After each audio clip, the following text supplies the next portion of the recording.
We continue to believe that we have a very strong case when it comes to first our border and second also to our trade relations.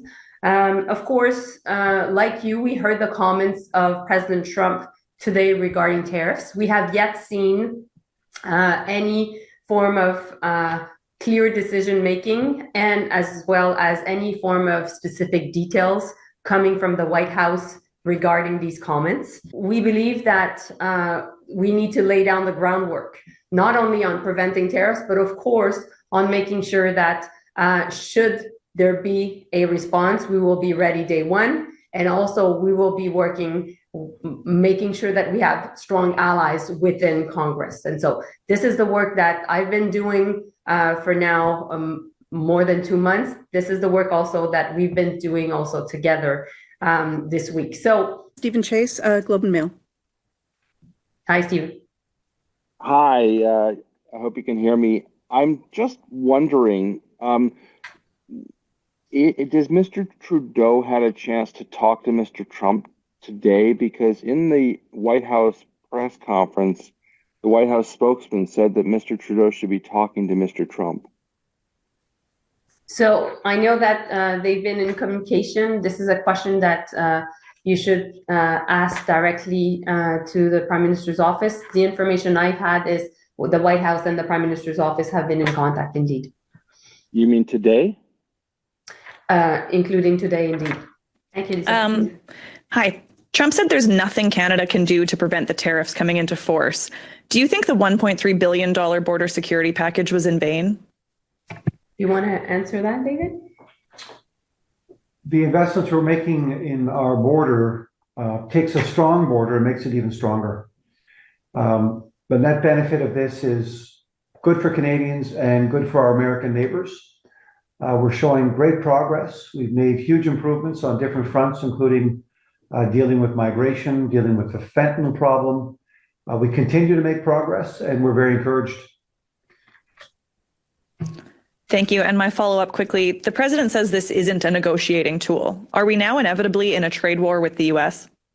So first and foremost, like I said, we're still engaging with many of the part of the Trump administration. We're also working our way through Congress, meeting with key Republican senators and also Democrats. And we're making our case. And we have a very strong case. Now, as mentioned many, many times, should there be tariffs, we will be ready. And we will respond. And we will have a strong retaliation plan. Next question, Stephanie Taylor, National Post. Hi, Ministers. Thanks for your time. Thank you, Steve. At this point, do you believe this issue of 25% tariffs is actually about border concerns, migration, and fentanyl?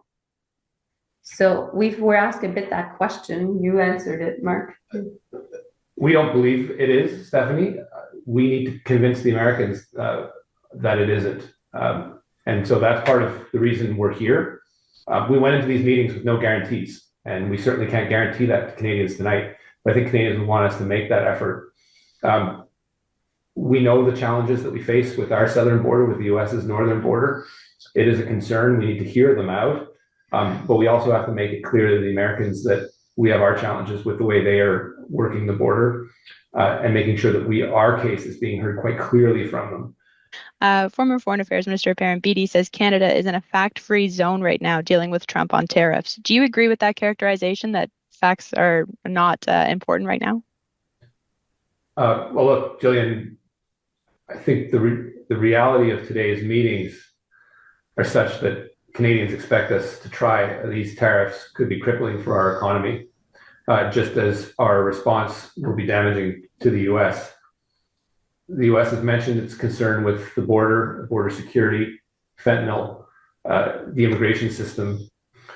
And so for Canadians, as frustrating as it can be seen that these things may be seen to be done in vain, we absolutely have to try. And I understand the sentiment that people feel that this might be useless.